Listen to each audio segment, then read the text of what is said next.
The day I graduated, my family left me at a bus stop with $60 a half-empty bottle of Gatorade and a good luck out there tossed through a rolled-down window. The sun was merciless, melting the pavement under my shoes while their car shrank into the distance. I remember thinking, this can't be real. Families don't do this. But mine did. I sat there with a backpack full of nothing and a head full of questions that would take 13 years to answer. Because when I finally saw them again, they didn't even know who I was. From the outside, the Blakes looked like the kind of family you'd see on a Christmas card, matching sweaters, wide smiles, a golden daughter in the middle. That was Natalie, the golden child. Perfect GPA, perfect hair, perfect timing to post every good thing online before anyone else could. And then there was me, Erica, the shadow cropped out of every picture, the backup plan that no one asked for. Mom liked to say I was independent, but what she really meant was unwanted supervision. She ruled the house with manicured hands and a smile that could slice glass. Dad was quieter. He'd clear his throat before saying anything that might sound like a disagreement. Most of the time, he didn't say anything at all. The night before graduation, we had dinner at a chain steakhouse off the highway. Natalie had just gotten into her dream college on a full ride, and Mom raised a glass to her like she'd just cured cancer. To Natalie, she said, "The one who makes us proud." I smiled because that's what I was trained to do. When Mom's gaze turned to me, it was brief, obligatory, and to Erica for finishing. Everyone laughed, except me. I didn't know that would be my last meal with them. The next morning was chaos, caps, gowns, camera flashes, families hugging their kids tight. Mine stood at the edge of the parking lot like they were already halfway gone. When the ceremony ended, I turned around to find them. Natalie was taking selfies with her friends. Mom was checking her phone. Dad was talking to a man from his office. I waved. No one waved back. We walked to the car in silence. I thought they'd drive me home, maybe go for ice cream like the other families. Instead, we pulled into the bus stop off Route 9. The tires crunched against the gravel. I waited for someone to speak. Mom leaned across the seat, her perfume thick and sweet cherry blossom and distance. "Good luck out there," she said, pressing $60 into my palm like it was a gift, not a goodbye. I opened my mouth, but no sound came out. The car door slammed. The taillights disappeared around the bend. That moment split my life in half before and after the bus stop. After that, there were no more dinners, no more phone calls, no more holidays. Just silence. The kind that hums in your ears until you forget what voices sound like. I found a cheap motel a few miles away, the kind with flickering lights and carpets that tell stories you don't want to hear. The sign outside read, "Sunny Pines."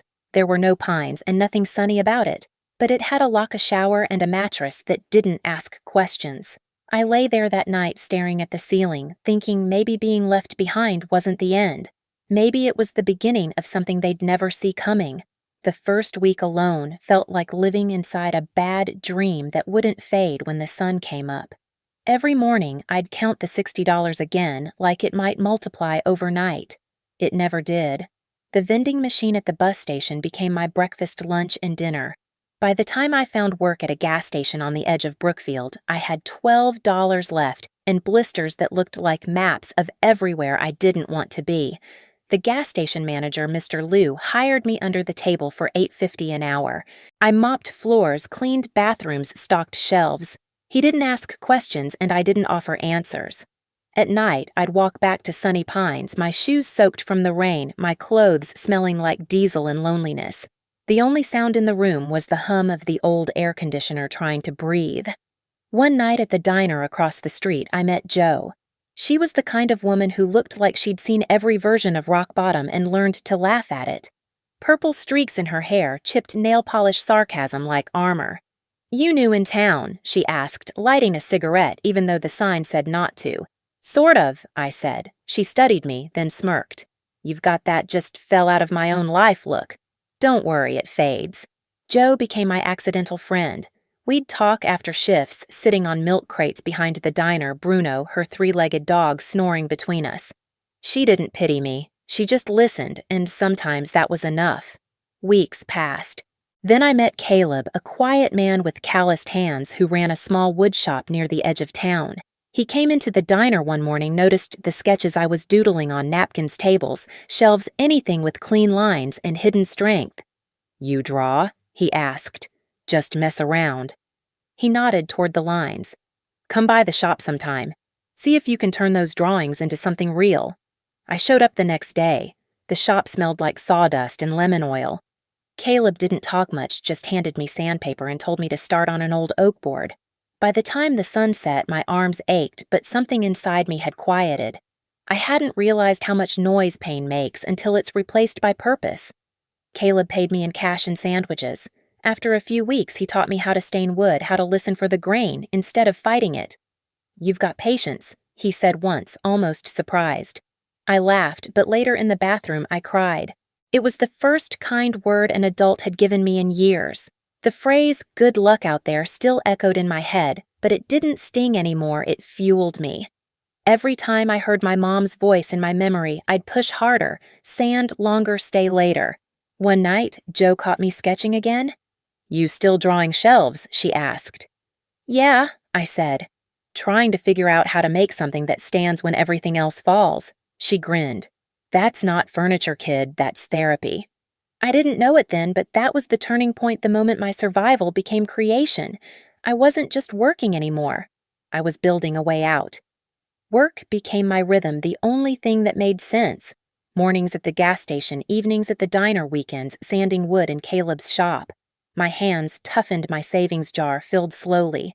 I stopped checking my phone because there was never anything there. No missed calls, no come home.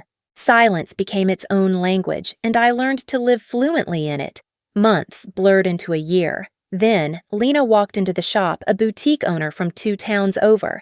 She saw one of my sketches pinned on Caleb's wall. "Could you build this?" she asked. I almost said no. Then I said yes, even though I had no tools of my own, no clue if I could pull it off. 4 nights later, I delivered a pine shelf that leaned a little to the left but stood tall. Lena paid me $150 and asked for 3 more. That money felt heavier than the $60 my mom had pressed into my hand years ago. It had worth. Caleb started giving me space in the back corner of his shop. I taped a note above my workbench that said, "Break the cycle." Every time I looked at it, I worked harder, quieter, steadier. The shop became my church. Then, Marcus showed up, a local filmmaker who made short features about small-town creators. Jo had sent him my name without asking. He filmed me sanding, staining, shaping wood into stories. He called the piece "Hands Make Homes." It was posted online, just another local video, until it wasn't. Orders started trickling in. Comments piled up. For the first time in my life, strangers saw me and not as the forgotten one. That's when the first message came. From Mom. "Hey, sweetheart, saw your little video. So proud of you. You've always had that spark." My fingers hovered over the reply button, then froze. Proud. The word felt foreign, like she'd borrowed it from someone else's language. I didn't answer. 2 days later, Dad emailed family reunion, reunited and stronger. Would love to see you there. Attached was a flyer with smiling clip art people holding hands. I laughed out loud. Reunited and stronger, they'd left me on a curb like forgotten luggage. I printed the flyer and taped it to my fridge beside Bruno's photo. Jo noticed it when she stopped by for coffee. "You going?" she asked. Not sure. She leaned back in her chair. "You're not thinking about showing up humble, are you? Maybe." "Liar." She grinned. "Show up like the plot twist." That night, I stared at the flyer again. For the first time, I didn't feel small. I felt ready. Marcus dropped by a few days later. "If you go," he said, "don't go to prove anything. Go to show what they missed." I smiled. "Quiet power, right?" He nodded. "Exactly." The next morning, I stood in front of the mirror, hair tied low, white shirt pressed. I looked at my reflection and whispered, "Good luck out there." This time, it wasn't a curse. It was a promise. 13 years later, the bus stop was still there, same cracked bench, same leaning sign. But I wasn't. The girl who'd been left behind had turned into someone they'd have to look up to see. The limo slowed beside the park where the reunion banner flapped in the wind. The Blake family, reunited and stronger. I almost laughed. Stronger for who? The driver opened the door. Sunlight hit the chrome, catching every pair of eyes nearby. Conversations stopped mid-sentence.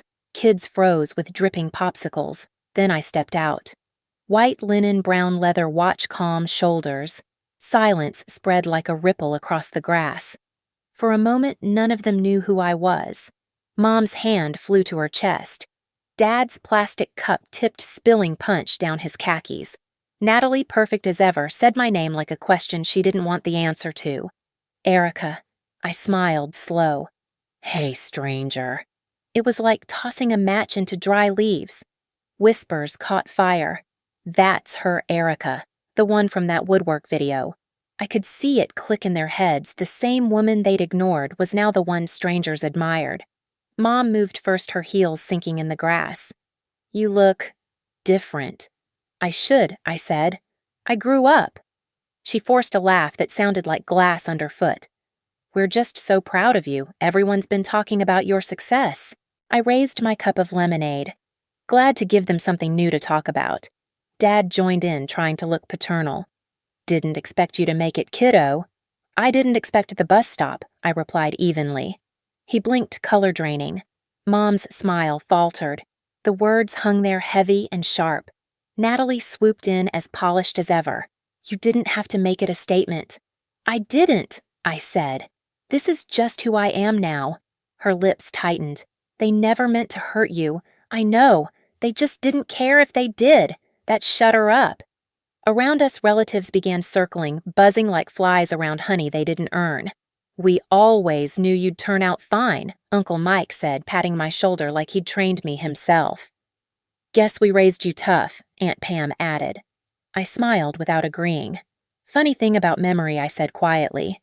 It forgets who left first. Then came Sienna. She looked exactly as I remembered from Marcus's old photos, flawless, curated beige everything. She carried a tray of brownies like it was an offering. Erica, what a surprise, she said brightly. Your aunt invited me. We met at a charity event. I told her how inspiring your story was. I tilted my head. Inspiring, huh? She nodded, eyes glittering. I just wanted them to see how far you've come. I'm sure you did, I said. The smile on my face didn't reach my eyes. People started taking pictures, phones out, flashes blinking. My story suddenly their trophy. The same family who'd left me behind now posed like they'd carried me here.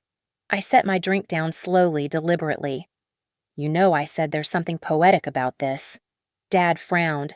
About what? About leaving someone at a bus stop and watching them arrive in a limo? No one spoke. A bird chirped somewhere, the only sound brave enough to exist. Mom reached out as if to touch my arm. Erica, please don't be dramatic. We just wanted to reconnect. Reconnect, I repeated. Like a plug you forgot existed. She flinched. I stepped closer, my voice soft but unshakable. You left me there with $60 and a bottle of Gatorade. You said, good luck out there, like it was mercy.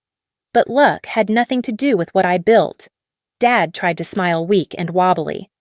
Well, look how great you turned out. Maybe we did something right. No, I said. You just stopped doing anything at all. The wind shifted. Everyone felt it. The performance was over.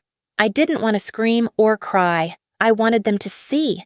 The quiet confidence, the steady hands, the peace they couldn't buy or fake. I'd spent years sanding down every splinter they left in me until all that remained was strength. I picked up my purse. I should go. I've got work in the morning. Mom blinked. You're leaving already, I nodded. You didn't recognize me when I arrived. I figured I'd return the favor. A gasp rippled through the group. Natalie's jaw clenched. Dad looked away. Mom's eyes glistened, but whether from regret or embarrassment, I couldn't tell. I turned toward the limo. Behind me, the murmur started again, half pity, half gossip. I didn't look back. The driver opened the door. As I stepped inside, Bruno's bandana, Joe's gift, peeked from my bag. It made me smile. Through the tinted glass, I saw Mom touch Dad's arm, whisper something. They both looked smaller, blurred by reflection and distance. The limo rolled forward, engine low and smooth. The park shrank, voices fading to static. My phone buzzed once Marcus's text. "How'd it go?" I typed back.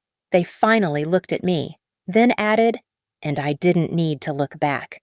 Outside, sunlight spilled across the road. For the first time in years, the silence around me didn't feel empty. It felt earned. The limo hummed down the road, the air inside cool and still. I leaned my head back, eyes half closed, replaying the last hour like a movie I finally got to direct. No screaming, no begging, just silence that hit harder than any revenge speech ever could. For years, I'd dreamed of saying something grand, something that would make them regret everything. But standing there, I realized I didn't need to. The distance itself had done the talking. When I reached the shop, the scent of sawdust wrapped around me like home. Caleb was sanding a tabletop. Joe was feeding Bruno scraps from a paper bag. Both looked up when I walked in. Joe grinned. "So did they combust?" I laughed, shaking my head. "No, just melted a little." Caleb chuckled, wiping his hands. "That's the thing about rot. It looks fine on the outside until you cut into it." I went to my workbench, the note above it. "Break the cycle" was still taped there, edges curling from heat and time. I pulled a new sheet of paper from my notebook and wrote beneath it, "Done." Marcus showed up later that evening, camera bag slung over his shoulder. He didn't ask for details. He just set a cup of coffee beside me and said, "Looks like peace suits you."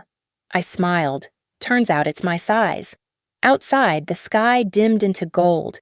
The tools glimmered under the light, steady and patient, waiting for whatever came next. I stood in the open doorway of the shop, the last light catching the dust in the air like glitter.